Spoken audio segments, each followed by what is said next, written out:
కానీ ఇక్కడ పరిశుద్ధ లేఖనంలో ప్రభు చెప్పిన మాట ఏమిటి? చూసి నమ్మిన వారి కంటే చూడక నమ్మిన వారు ధన్యులు. మనం యేసుక్రీస్తు వారిని చూడలేదు, అయినా నమ్మగలగాలి, నమ్మాలి, అంతే. ఆయన ఉన్నారు. ప్రియ సోదరి సోదరుడా, దేవుణ్ణి చూడలేదు, మనం నమ్మాలి. దేవదూతని చూడలేదు, నమ్మాలి. ఇలాంటి నమ్మకం కలిగి ఉన్న వ్యక్తులే ప్రేమ గల వ్యక్తులు. అవును ప్రియ సోదరి సోదరుడా, చాలా జాగ్రత్తగా ఆలోచన చేయి.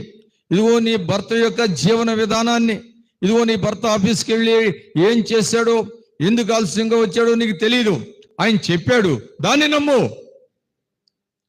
దాన్ని నమ్మకుండా నీలో ఉన్న అధిక ఆలోచనలతో నువ్వు విడివిడిగా విషయాలు లాగి కుటుంబాన్ని ఎంత భయంకరమైన స్థితికి దిగజారుస్తున్నావు. జాగ్రత్తగా అర్థం చేసుకో, నమ్మాలి.